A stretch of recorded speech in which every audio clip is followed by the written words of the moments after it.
할렐루야, 주님의 이름으로 여러분을 환영합니다. 동서문교회 2021년 첫째 주일 예배를 함께 시작하겠습니다. 다 함께 묵도하겠습니다. 찬송하리로다. 하나님 곧 우리 주 예수 그리스도의 아버지께서 그리스도 안에서 하늘에 속한 모든 신령한 복을 우리에게 주시되 곧 창세 전에 그리스도 안에서 우리를 택하사 우리로 사랑 안에서 그 앞에 거룩하고 흠이 없게 하시려고 그 기쁘신 뜻대로 우리를 예정하사 예수 그리스도로 말미암아 자기의 아들들이 되게 하셨으니 이는 그가 사랑하시는 자 안에서 우리에게 거저 주시는 바 그의 은혜의 영광을 찬송하게 하려는 것이라. 우리는 그리스도 안에서 그 은혜의 풍성함을 따라 그의 피로 말미암아 속량 곧 죄 사함을 받았느니라. 이는 그가 모든 지혜와 총명을 우리에게 넘치게 하사 그 뜻의 비밀을 우리에게 알리신 것이요 하늘에 있는 것이나 땅에 있는 것이 다 그리스도 안에서 통일되게 하려 하심이라. 모든 일을 그의 뜻의 결정대로 일하시는 이의 계획을 따라 우리가 예정을 입어 그 안에서 기업이 되었으니 이는 우리가 그리스도 안에서 전부터 바라던 그의 영광의 찬송이 되게 하려 하심이라. 거룩하신 사랑의 주님 감사합니다. 우리를 인도하시고 2020년을 동행하시며 보호하여 주신 하나님, 미지의 영역으로 2021년을 첫 발을 내디딜 때 주님 예배하며 하나님 의지하게 하여 주시니 감사합니다. 주님의 인도하심으로 우리를 지켜주시고 하나님의 공급하시는 시절을 따르는 은혜와 축복으로 우리를 살아가게 하여 주시옵소서. 이 시간 주님 앞에 나아싸우니 홀로 영광 받아 주시고 신령과 진정으로 아버지께 예배할 수 있는 놀라운 은혜와 감동으로 우리를 부어주시고 하늘의 신령한 은혜의 담비와 만나를 넘치도록 부어주시는 이 예배되게 하여 주시옵소서. 예수 그리스도의 이름으로 기도하옵나이다. 아멘. 할렐루야. 우리 함께 찬송하기 원합니다. 주님의 영광 나타나셨네.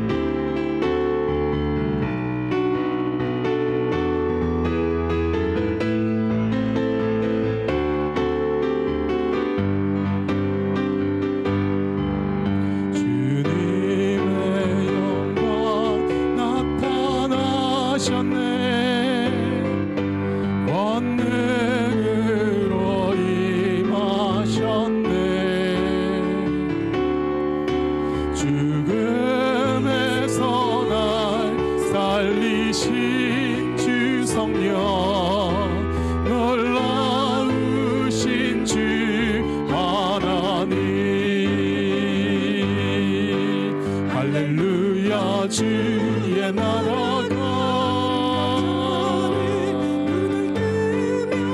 할렐루야 임하소서.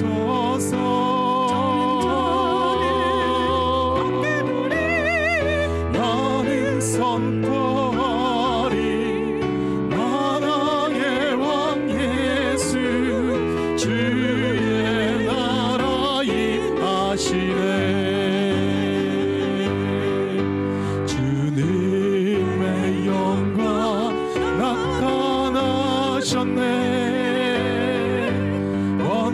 원능으로 임하셨네.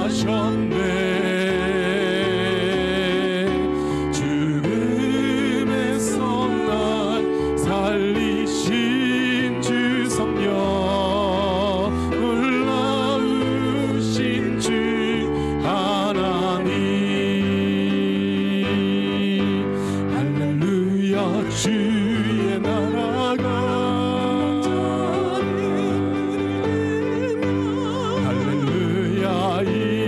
소서.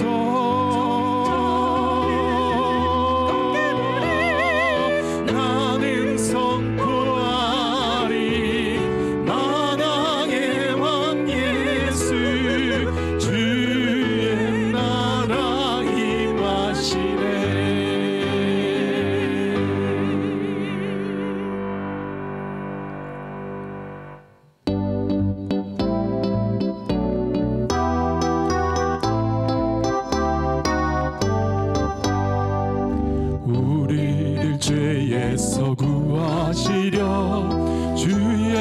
십자가 지셨으니 기쁘게 부르세 할렐루야 나 구원 얻었네.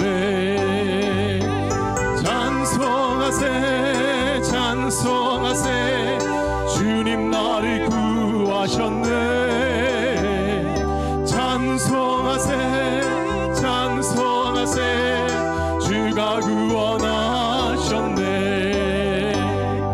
우리를 주께서 구했으니 이전에 행하던 악한 일과 주하고 더러운 모든 죄를 겁내리 버렸네. 찬송하세 찬송하세 주님 나를 구하셨네. 찬송하세 찬송하세 주가 구원하셨네. 나 지금 죄에서 구원받아 거룩한 백성이 되었으니 이 육신 장막을 벗을 때도 겁날 것 없겠네. 찬송하세 찬송하세 주님 나를 구하셨네.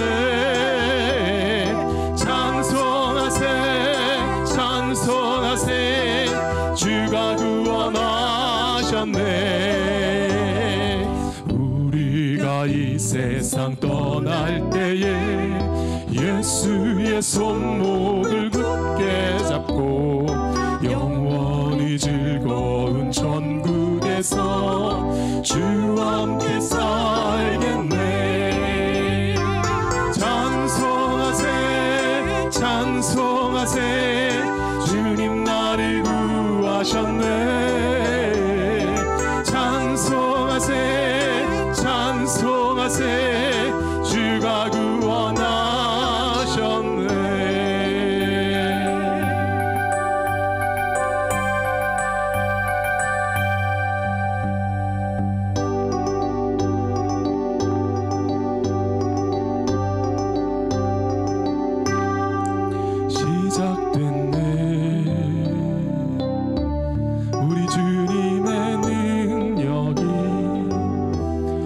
삶을 다스리고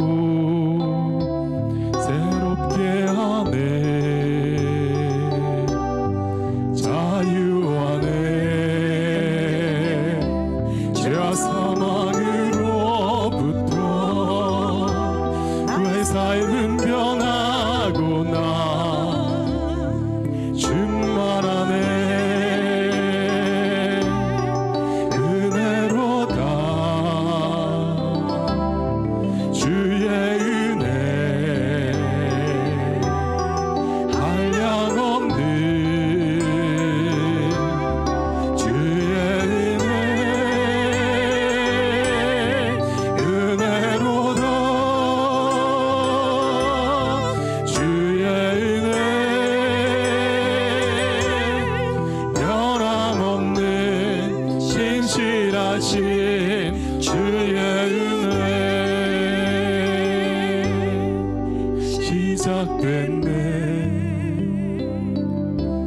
우리 주님의 능력이 나의 삶을 다스리고 새롭게 하네. 자유하네. 죄 사망으로부터 나의 삶은 변하구나. 충만하네. 은혜로다. 주의 은혜 한량 없는 주의 은혜 은혜로다. 주의 은혜 변함없는 신실하신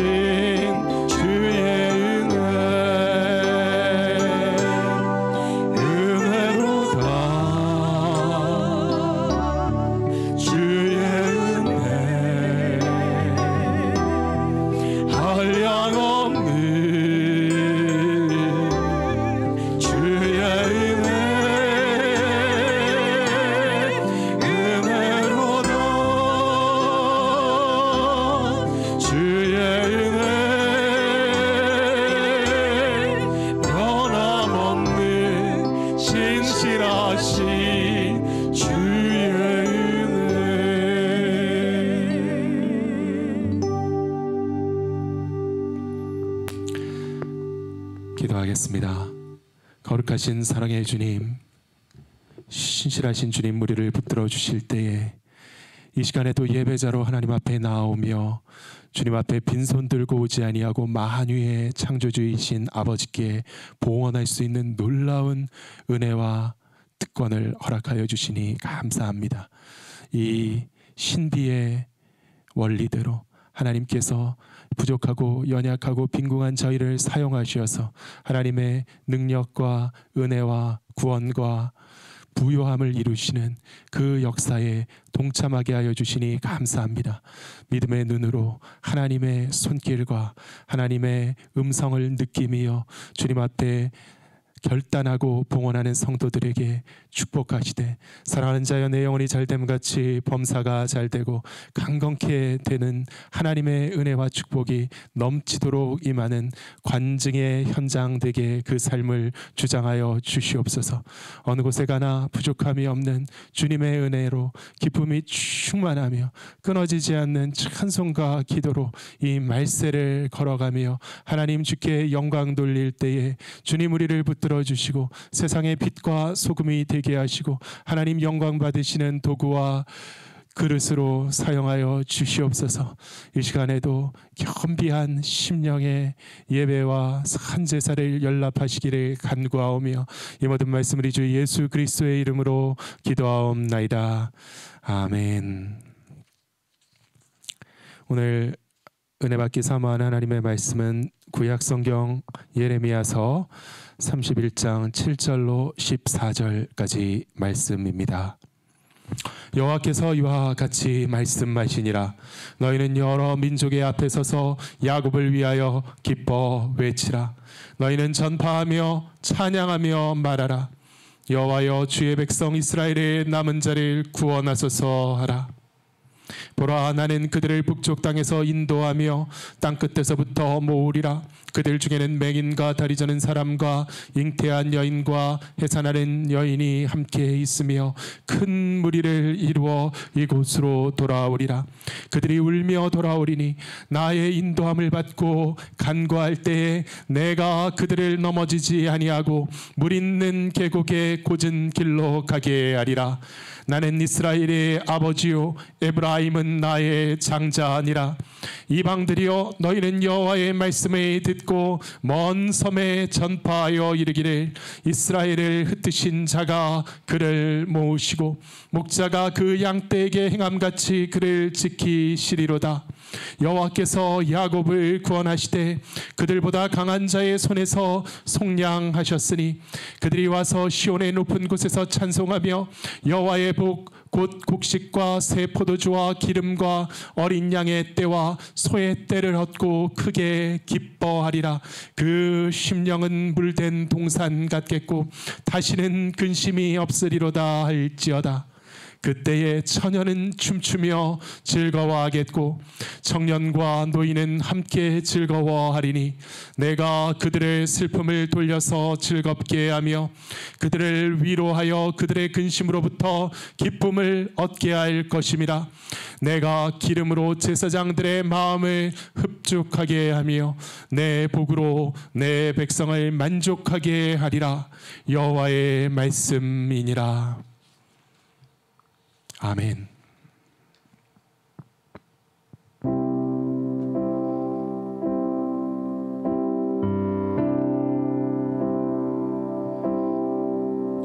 왜 나를 깊은 어둠 속에 홀로 두시는지 어두운 밤은 왜 그리 길었는지 나를 고독하게 나를 낮아지게 세상 어디도 기댈 곳이 없게 하셨네.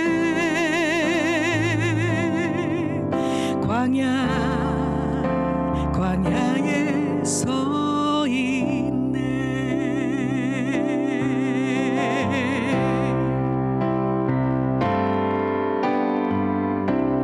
주님만 내 도움이 되시고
세상 어디도 기댈 곳이 없게 하셨네.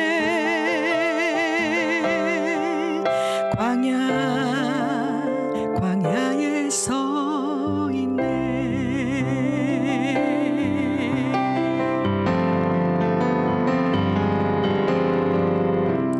주님만 내 도움이 되시고 주님만 내 빛이 되시는 주님만 내 친구 되시는 광야.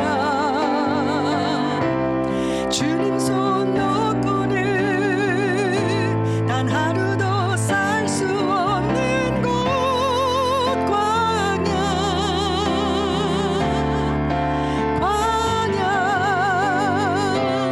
주께서 나를 사용하시려 나를 더 정결케 하시려 나를 택하여 보내신 그곳 광야.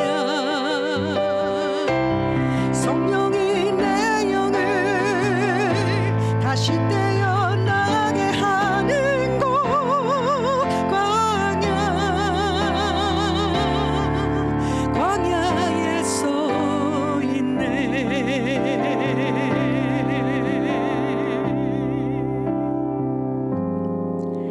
내 자가 산산이 깨지고 높아지려 했던 내 꿈도 주님 앞에 내어놓고 오직 주님 뜻만 이루어지기를 나를 통해 주님만 드러나시기를.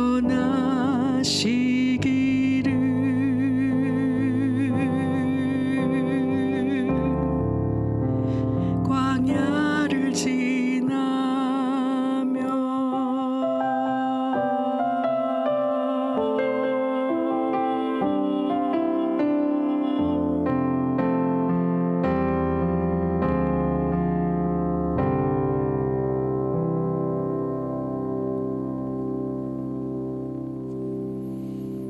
아멘. 기도하겠습니다. 거룩하신 주님, 이 시간 말씀으로 은혜 부어주시고 진리로 우리를 자유케 하시고 우리의 눈을 밝혀 주시옵소서.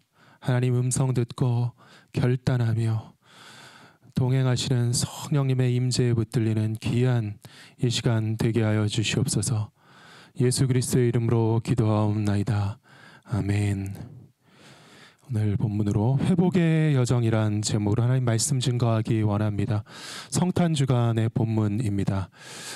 전통적인 기독교 의식, 저 같은 경우도 그렇게 밝지는 않았는데 이렇게 새롭게 알게 된 것 중에 하나가, 원래 아주 전통적으로 기독교 의식은 성탄절후 12째 날까지, 성탄 후 12일 동안 성탄절기의 기간으로 정한다고 합니다. 왜냐하면 성탄의 그 깊은 의미가 일회성으로 휙 하고 지나가지 아니하도록 하기 위해서 12일간 2주일 성탄주간으로 하며 그 기간을 지키면서 묵상하도록 하는 것이 오랜 기독교의 전통이었다고 합니다. 오늘 우리가 묵상한 본문은 성탄 구절로서요, 선지자 예레미야의 이스라엘의 회복에 관한 예언을 들려주고 있는 본문입니다. 이 구약의 선지자들은 이스라엘과 유다의 심판을 경고하는 메시지를 대부분의 내용으로 하죠. 이스라엘 백성의 죄악상의 고발, 그들을 향한 책망과 경고, 그리고 심판의 메시지가 그 내용의 대다수를 차지합니다. 북왕국은 아수리에 의해서 멸망하고 남왕국은 바벨론에 의해서 차례대로 정령 멸망을 했죠. 이사야와 예레미야와 같은 대선지자들은 아주 방대한 분량의 예언을 남겼는데 일관되게 그 심판의 경고가 예언되었고요. 그리고 오랜 세월이 지난 뒤에 그 모든 예언들은 정확하게 성취가 되었습니다. 예레미야는 이사야보다 좀 더 후대의 선지자인데 오랜 세월 동안 선지자의 사역을 감당했습니다. 그래서 그가 살아있는 동안의 생전에 인생의 그 말미에 예루살렘이 정말로 함락되는 그 사실을 목도합니다. 그 사건을 목도합니다.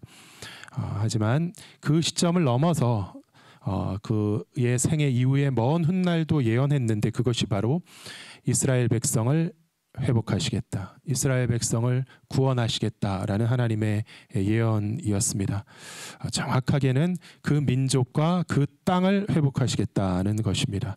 그래서 오늘 12절에 시온의 높은 곳이라는 이 표현은 예루살렘 성을 지칭하는 것이죠.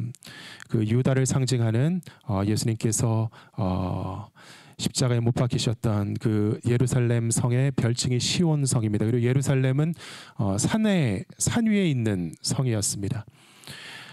오늘날에도 이스라엘이라는 나라가 그대로 남아 있죠. 그리고 유대인들이 점령하고 살고 있는 팔레스타인 땅, 그리고 그들의 수도가 그들이 아직도 지키고 있는 그 도성이 예루살렘이 되겠습니다.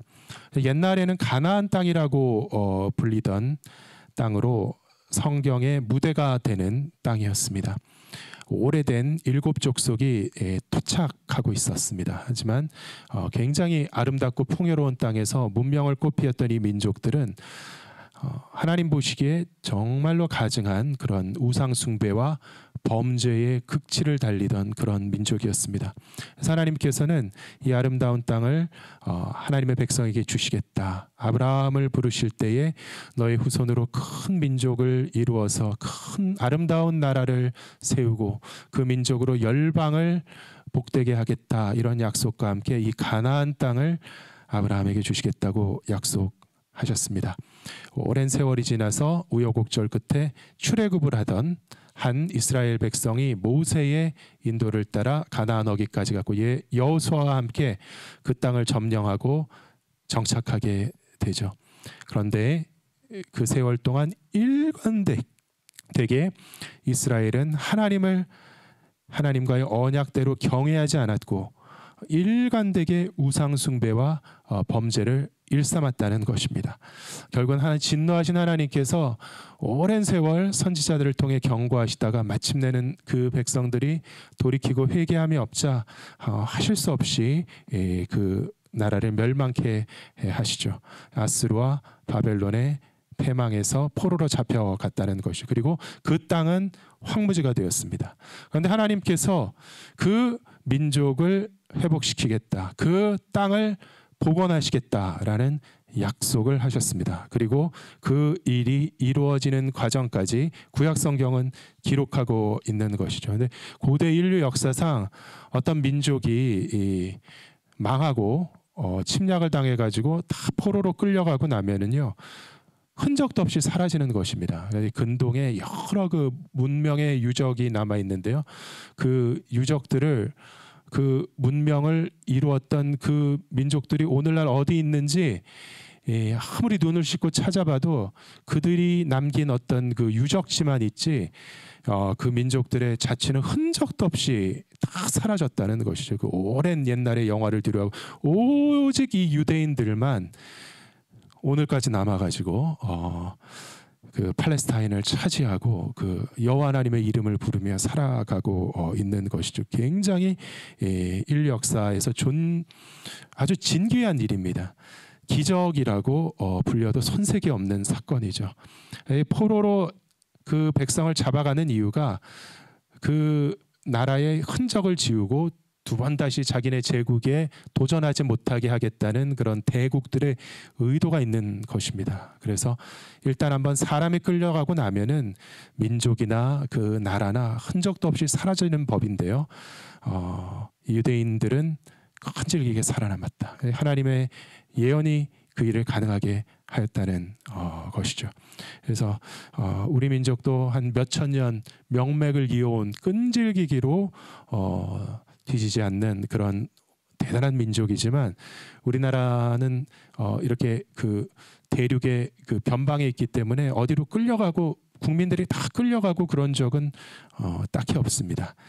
그냥 그대로 이것에 살아가지고 남은 것이죠. 그것도 물론 대단하지만 이 유대인들은 정말 20세기에도 비슷한 일이 다시 반복됐는데 20세기에도 다시 살아나서 그 나라를 세우고, 이 히브리 말이라는 게 세상에서 사라진 언어였습니다. 아무도 그 말을 하지 않았는데 몇 명이서 이제 그 구약 성경과 탈무드에 기록되어 있는 히브리어의 언어를 가지고 그거를 말처럼 쓰기 시작했습니다. 그래서 오늘날 수백만인지 수십만인지 엄청나게 많은 사람들이 이 이스라엘 말, 히브리 말을, 현대 히브리 말을 또 사용하고 있죠. 놀라운 민족이라고 할 수 있습니다. 그런데 오늘 우리가 주목하기 원하는 것은 이 비상한 민족의 회복의 기사라는 것이죠. 하나님께서 선지자에게 예언하라고 명하시는 이 회복의 메시지. 우리가 이 성탄 기간에 예수 그리스도의 탄생의 의미는 무엇입니까? 우리 인류를 향해 주시는 하나님의 구원의 메시지인 줄 믿습니다. 이 구원은요, 오늘 우리가 읽은 이 이스라엘의 회복을 통해 그 의미와 본질이 잘 드러나는 사건입니다. 이 이스라엘의 회복의 역사는 예수 그리스도를 통한 하나님의 인류 구원의 미니어처인 줄 믿습니다. 예수 그리스도를 통한 구원의 모형이며 예표인 것입니다. 하나님의 놀라운 은혜와 은총을 입었지만 배반하고 타락하고 범죄함으로 심판받아 멸망당한 그 백성을 향한 하나님의 용서와 구원, 회복의 약속. 이것은 아담 이래로 범죄하고 하나님을 대적한 모든 인류를 향한 하나님의 구원의 메시지인 것입니다. 너희는 여러 민족 앞에 서서 야곱을 위하여 기뻐 외치라. 그래서 개역 한글 옛날 성경을 보면요, 번역이 조금 다르게 되어 있는데요.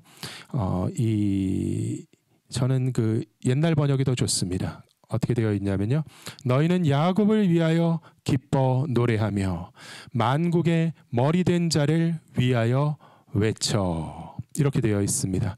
그래서 이것을 대꾸로 보는 것이죠. 만국의 머리된 자, 이것은 이스라엘 백성을 의미하는 것이죠. 야곱, 이스라엘 백성을 의미하는 것입니다. 그래서 이 회복의 메시지는 무엇이냐면은 만국의 밑바닥, 세계의 찌꺼기처럼 되어버린 몰락한 백성을 향해서 그들을 만국의 머리로 삼으시겠다는 하나님의 선포라는 것이죠. 이 구원이란 무엇입니까? 가장 낮은 최고가 아니라 최저 밑바닥에서 최고 꼭대기, 가장 존귀한 머리 꼭대기로 승격되는 과정이 구원인 줄 믿습니다. 가장 비참하고 남노하며 처참한 신사로부터 조금 개선되고 한두 단계 승격되고, 야, 최소한 이 정도는 면피는 했다, 이런 구원이 아니라 진실로 밑바닥에서 꼭대기까지 올라가는 것이 예수 그리스도 안에서 우리에게 주어진 구원인 줄 믿습니다. 그렇기 때문에 오늘 본문에서 하나님께서는 기뻐 외치라고 말씀하시는 것입니다. 그렇기 때문에 크게 외치라고 명령하시는 것입니다. 이 사실을 우리는 믿어야 합니다. 이 사실을 믿으시는 여러분 되시기를 예수 그리스도의 이름으로 축원합니다. 예수 믿기 전에 당신이 무엇이었던 간에 믿으셔야 되는 것은 당신은 최저의 상태에 있었습니다. 가장 밑바닥의 상태에 있는 존재였습니다. 아무리 떵떵거리고 혼자 스스로에 대해서 기분이 좋으면 무엇하겠습니까? 하나님 보시기에는 죄인에 불과한 존재였는데, 아무리 나의 지금을 합리화하고 내일을 정당화한들 무슨 소용이 있겠습니까? 최종 심판 마지막 때에는 지옥에 떨어지고 영원한 저주가 나의 이력서의 마지막 줄이 될 사람에 불과했던 것을, 내가 무엇이었던 간에, 당신이 무엇이었던 간에 당신은 가장 밑바닥의 존재였음을 깨닫고 아멘하시기를 주님의 이름으로 축원합니다. 하지만 예수를 이제는 만나고 믿고 내 삶의 구주로 영접한 지금은 그리하여서 이렇게 신년 첫 주일에 하나님 앞에 기쁨의 산제사를 올려드리기를 사모하며 나아온 저와 여러분 모두는 지금 저와 여러분이 무엇이든 간에, 지금 당신이 무엇이든 간에 최고 꼭대기의 은혜와 축복의 절정에 도달한 하나님의 자녀인 줄 믿으시기를 주님의 이름으로 축원합니다. 예수로 나의 구주 삼고 성령과 피로써 거듭나고 부활과 영생 산 소망을 확신으로 받은 저와 여러분은 최고의 위치, 절정에 도달한 하나님의 자녀인 줄 믿습니다. 오늘 본문은 하나님의 회복을 선포하고 있습니다. 이 구원의 본질은 이 회복의 여정이라고 우리에게 가르치고 있습니다. 은혜로 제사함을 받고 주님의 인도를 따라 하나님의 성지, 하나님의 복지, 시온의 높은 곳으로 돌아가서 그곳에서 영원한 복락을 누리기까지 계속되는 과정이 우리의 구원인 줄 믿습니다. 그것을 묵상하기 원합니다. 첫째, 구원은 확실한 소망의 약속입니다. 7절을 보시겠습니다. 너희는 여러 민족의 앞에서 서서 야곱을 위하여 기뻐 노래하며 만국의 머리된 자를 위하여 외쳐 전파하며 찬양하며 이르기를 여호와여 주의 백성 이스라엘의 남은 자를 구원하소서 하라. 구원에 대한 약속, 구원에 대한 소망이 하지만 이미 기뻐하라. 하나님 명령하십니다. 이미 기뻐하라. 예수를 믿고 구원을 받으면 그 순간 내 안에는 새로운 생명이 태어나는 놀라운 영적인 경험이 일어났습니다. 그런데 그 시점은 개인마다 다르죠. 어떤 분은 30년 전에 구원을 받았고 어떤 분은 어제 구원을 받으셨을 수도 있습니다. 그런데 이 동일한 사건은 구원의 메시지를 각 사람이 받는 그 순간 그 각 사람 안에서 일어납니다. 믿음 안에서, 그 심령 안에서 일어나는 사건이죠. 그런데 사실 그 밖에서 보면은 내면의 일 외에는 아무 일도 아직 일어나지 않은 것입니다. 아무런 변화도 차이도 드러나지 않는 사건입니다. 똑같은 모습으로 똑같은 일상을 살아가며 겉으로는 똑같이 연약한 사람으로 다치고 쓰러지고 실패하고 울고 하면서 여전히 이 세상을 우리는 살아가고 있는 것이죠. 하지만 성도는 이 복음의 영접과 계심이라고 하는 구원의 경험을 통해서 소망의 상태에 돌입한 것임을 믿으시기를 주님의 이름으로 축원합니다. 이 소망이라는 것은 아직 일어나지 않은 일, 장래에 올 일을 바라는 것을 의미하는데 하나님의 말씀 안에서 얻는 소망은 인간적이고 세상적인 소망과 달리 확실한 소망인 줄 믿습니다. 너희는 야곱을 위하여 기뻐 외치라. 만국의 머리된 자를 위하여 외치라. 하나님께서는 이스라엘의 남은 자를 구원하시는 것을 100년 뒤쯤에 하시려고 그러는데 이들에게는 이미 기뻐 외치라고 명령하고 계신 것입니다. 아직 아무것도 못 받았지만 엄청난 기업이 나에게 상속될 것이다. 이러한 약속이 되어 있고요. 그 약속이 만일 확실하다면 아직 아무것도 못 받았지만 저는 기쁘겠습니까? 안 기쁘겠습니까? 지금 내가 아무리 거지와 같이 빈궁할지라도 온 우주의 창조주이신 하나님께서 나의 아버지가 되시고 나를 영원한 상속자로 지명하셨고 그분의 가장 거룩하고 신성하신 도장을 꽉 하고 제 위에 찍어주셨다면 우리의 구원은 확실하겠습니까? 안 확실하겠습니까? 우리의 소망은 확실한 것이 되겠습니까? 아니겠습니까?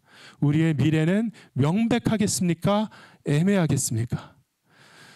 여호와여 주의 백성 이스라엘의 남은 자를 구원하소서라고 하라. 기도하라는 말씀이죠. 이 성도의 삶은 기도의 과정인 줄 믿습니다. 성도의 삶은 기도의 삶인 줄 믿습니다.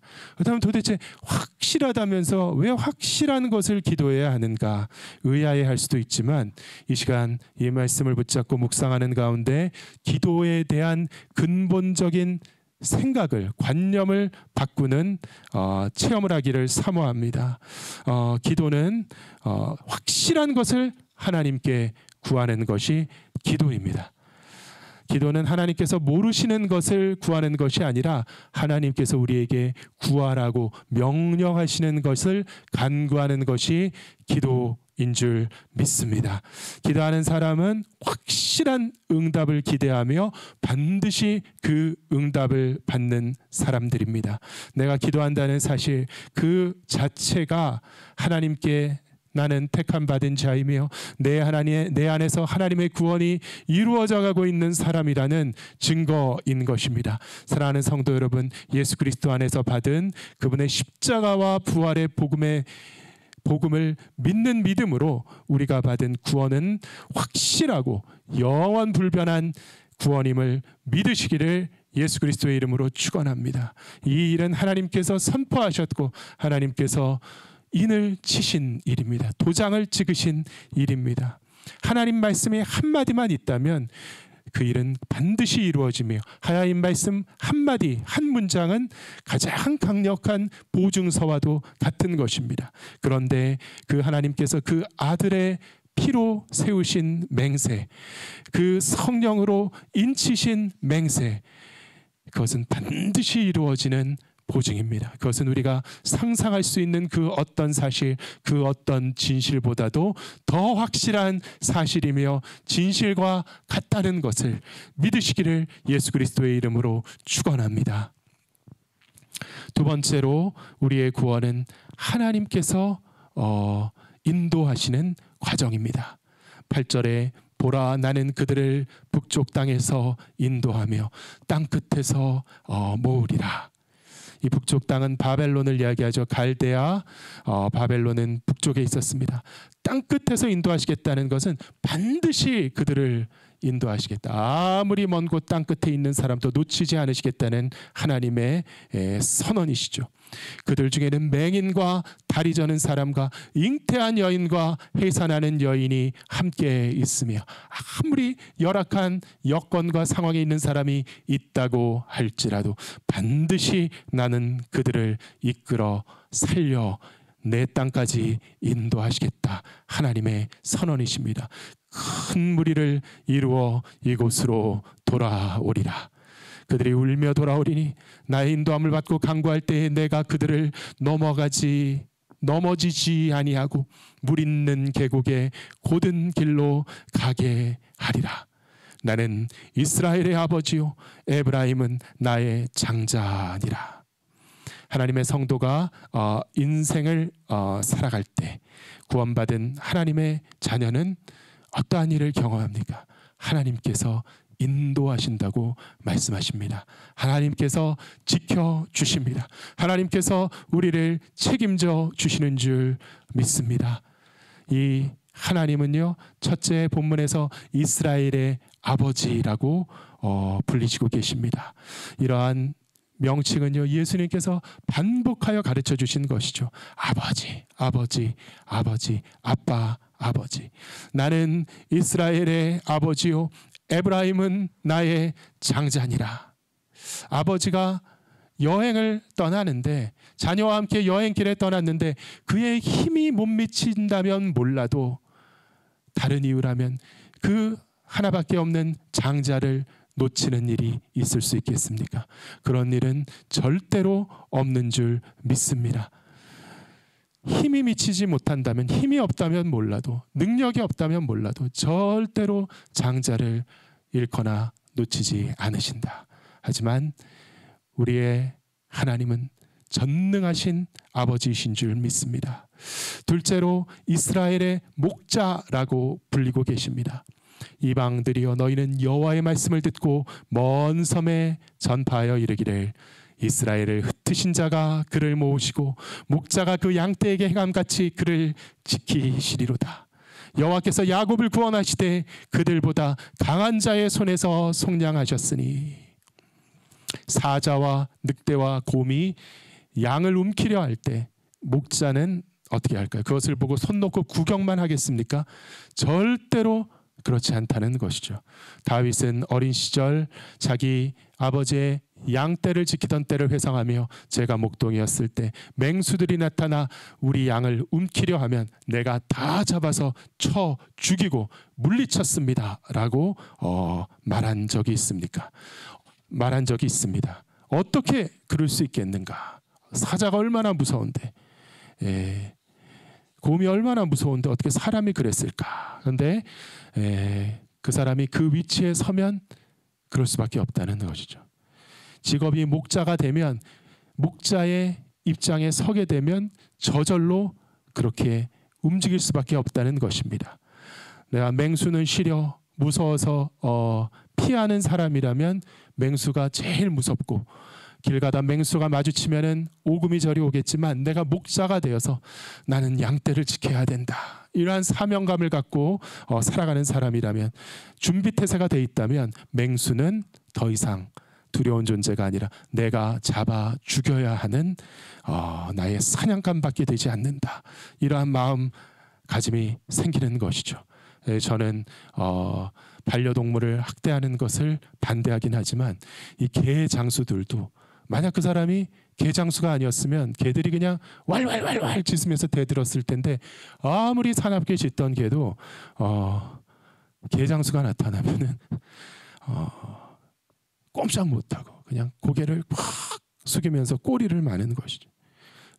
땅꾼들도 그렇습니다. 보통 사람은 그냥 뱀을 만나면은 어우 징그러 하면서 독사한테 물려가지고 정신을 잃을 텐데, 이 땅꾼들은 이 뱀을 만나면은 그냥 눈이 번쩍번쩍 한다는 것이죠. 목자에게는 아무런 두려울 것이 없습니다. 자기의 양무리를 지키겠다고 결심한 목자에게는 어떤 맹수도 두려운 존재가 못 되는 것이죠. 하나님께서는 우리의 목자시라고 말씀하십니다. 우리가 살아가는 이 세상, 우리의 인생의 여정은요, 목자의 인도를 받아 우리를 잡으려고 하는 짐승들이 우글거리는 들판, 골짜기, 강과 언덕을 가로질러가는 여정인 줄 믿습니다. 만약에 목자가 안 계시다면, 내가 만약 무리를 떠나 혼자 방황하는 어린 양이라면 도저히 살아남을 수 없는 위험하고 흉악한 환경이죠. 우는 사자와 같이 섬길자를 찾아 헤매는 마귀들이 공중 권세를 잡고 득실거리는 세상이 이 세상이라고 베드로 사도는 증거합니다. 우리라고 무조건 안전한 것이 아니죠. 실제적인 위험이 성도에게도 존재합니다. 가능성은 존재합니다. 저도 여러분도 양떼를 떠나 죄짓고 방황하며 살아가면 위험에 빠질 수밖에 없습니다. 내가 예수 믿었다, 그 사실 하나만 가지고 내가 무슨 모든 것이 불가침의 어떤 갑옷을 저절로 입고 다니는 그런 존재가 아니라는 것이죠. 저도 어느 순간 실족하고 믿음을 저버리고 하나님을 저주하고 교회를 비방하고 예수를 대적하고 이런 죄를 짓다가 죽으면 지옥에 갈 수밖에 없는 것이죠. 모든 성도에게도 가능성의 위험은 존재합니다. 여전히 언제나 어떻게 보면 오히려 더욱더 연약한 존재들이 우리들입니다. 하지만 이 모든 가능성, 사자가 나를 움키고 내 목을 물어뜯으면 바로 다음 순간 죽을 수밖에 없는 연약한 나라는 이 현실에도 불구하고 우리가 예수 믿고 살아갈 때 절대로 해를 두려워하지 아니하며 당당하고 안전하며 평안한 까닭은 무엇입니까? 주께서 우리의 목자가 되시기 때문인 줄 믿습니다.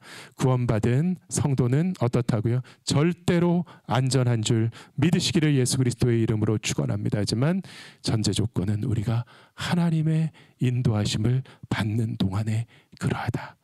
그러나 염려하지 마시기를 주님의 이름으로 권면합니다. 하나님께서는 반드시 우리를 인도하시며 지켜주시는 선한 목자이시기 때문입니다. 세 번째, 구원의 과정에서 성도는 시온의 높은 곳에 도달할 것이라고 본문은 가르칩니다. 사랑하는 성도 여러분, 우리의 모든 과정에는 끝이 있습니다. 구원의 과정에는 완성이 있는 줄 믿으시기를 주님의 이름으로 축원합니다. 지금도 좋지만 완전한 소망의 복락의 영광의 천국이, 새 예루살렘의 화려한 도성이 우리를 기다리고 있는 줄 믿으며 사모하게 하여 주시니 하나님을 찬송합니다. 그것이 바로 부활이며 영생이며 천국이며 새 예루살렘이며 영원한 하나님의 나라인 줄 믿습니다. 우리의 인생은 끊임없는, 날 때부터 죽을 때까지 끊임없는 과정의 연속입니다. 성도의 삶도 마찬가지입니다. 우리는 길 위에서 살고 길 위에 머물다가 이 세상을 모두 떠나갈 것입니다. 하지만 우리 모두에게는 예비된 끝이 있으며 영원한 목적지, 안식처가 있는 줄 믿습니다. 하나님의 영광의 상급, 예수 그리스도의 뜨거운 칭찬과 격려가 우리를 기다리는 곳, 영원한 축복의 땅, 저 천국이 우리를 기다리고 있는 줄 믿습니다. 12절에 그들이 와서 시온의 높은 곳에서 찬송하며 여호와의 복, 곧 곡식과 새 포도주와 기름과 어린 양의 떼와 소의 때를 얻고 크게 기뻐하리라. 그 심령은 물된 동산 같겠고 다시는 근심이 없으리로다. 그때에 처녀는 춤추며 즐거워하겠고 청년과 노인은 함께 즐거워하리니 내가 그들의 슬픔을 돌려서 즐겁게 하며 그들을 위로하여 그들의 근심으로부터 기쁨을 얻게 할 것임이라. 이 여정의 도착지, 그 회복이 완성되는 목적지에서 하나님의 백성이 누리는 주된 감정과 정서는 무엇입니까? 기쁨이라고 말씀합니다. 기쁨이다. 앞에 두 단계도 마찬가지로 그 주된 감정은 기쁨이었습니다. 항상 기쁜 것이죠. 처음부터 중간에도 끝에 기쁜데 조금씩 종류가 다른 기쁨 드린 줄 믿습니다. 언제나 모든 상황 속에서 하나님은 기쁨이시고 하나님께서 우리에게 주시는 것은 카리스, 은혜의 다른 의미는 기쁨이죠. 은혜는 곧 기쁨인데 언제나 이런 상황에 처한 우리에게는 이런 기쁨을, 저런 상황에 처한 우리에게는 저런 위로로 인한 저런 기쁨을 채워주시는 하나님이시지만 정말 이때의 기쁨은, 정말 우리가 천국에서 하나님께 영접될 그때의 기쁨은 온전한 기쁨이요, 온전한 평안을 누리게 되는 줄 믿습니다. 14절에 보면은 한 가지 더 보태지는 조건이 있죠. 그것은 바로 만족이라는 표현입니다. 만족. 내가 기름으로 제사장들의 마음을 흡족하게 하며 내 복으로 내 백성을 만족하게 하리라. 여호와의 말씀이니라. 이 흡족함과 만족함이라는 것은요, 정말로 최종적인 진정한 만족이 그 곳에 가면은 저와 여러분을 기다리고 있는 줄 믿으시기를 예수 그리스도의 이름으로 축원합니다. 아직은 조금 불완전하고 완전한 만족은 우리에게 아직 존재하지 않습니다. 그럴 때가 있습니다. 불완전하다. 만족감이 아직은 없다.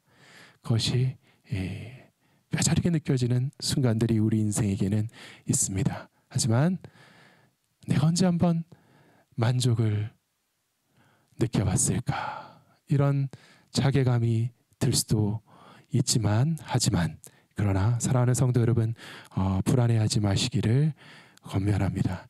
이 불만족의 상태는 결코 영원하지 않습니다. 하나님을 향한 우리의 모든 갈망, 모든 거룩한 갈망까지도 사슴이 시냇물을 찾아 갈급함과 같이 여호와여 주를 향한 내 마음이 갈망을 하고 있나이다. 그러한 갈망이라고 할지라도 모든 것이 완전하게 채워지며 모든 목마름이 채워지며 모든 눈물이 씻겨지고 모든 슬픔이 위로되고 하나님께서 온전한 평강으로 온전한 은혜로 충만하심으로 우리를 채워주시는 그 아름다운 천국이 우리를 위해 예비된 줄 믿습니다. 그 위로와 그 평강을 사모하며 아무리 곤비하더라도 오늘 하루 소망 가운데 기쁨으로 걸어갈 때 찬송이 터지고 은혜의 고백이 터지며 하나님을 의지하고 신뢰하는 영혼의 기쁨이 넘쳐나는 귀한 성도 되시기를 예수 그리스도의 이름으로 축원합니다. 거룩하신 사랑의 주님 감사합니다. 여호와는 나의 목자시니 놀라운 은혜의 사건들로 버려지고 심판받아 마땅할 죄인들을 예수 그리스도의 십자가의 보혈의 피값으로 대속하시고 사시어서 하나님의 자녀로 삼으시고 지금 이때까지 신실하게 동행하시며 우리를 지켜주시고 인도하시는 하나님 감사합니다. 사망의 음침한 골짜기를 다닐지라도 내가 두려워하지 아니함은 하나님께서 우리를 지켜주시기 때문입니다. 예수 그리스도께서 선한 목자가 되시며 늘 우리를 바라보시고 한순간도 우리로부터 눈을 떼지 않으시며 우리를 인도하시고 보호하여 주시는 줄 믿습니다. 저 천국의 소망을 가지고 순례자의 길을 갈 때에 우리의 마음에 눈물이 흐를 때가 있지만 주님께서 주시는 위로로 승리하며 기쁨과 감사 가운데 달려갈 길 다 가고 천국의 상급 누리는 귀한 주의 자녀로 삼아주시니 감사합니다. 그 소망의 표대를 향하여 나아갈 때 독수리 날개치는 것 같은 기쁨으로 오늘도 높이 비상하며 하나님 영화롭게 해드리는 귀한 성도 되게 하여 주시옵소서. 예수 그리스도의 이름으로 기도하옵나이다. 이제는 우리 주 예수 그리스도의 은혜와 아버지의 무한하신 사랑과 성령의 교통하심이 지금 여기 모인 주의 사랑하는 자녀들의 머리 위에 각자의 처소에서 영으로 예배하는 거룩한 성도 하나님의 자녀의 머리 위에 이제와 영원토록 함께 하시기를 예수 그리스도의 이름으로 축원하옵나이다.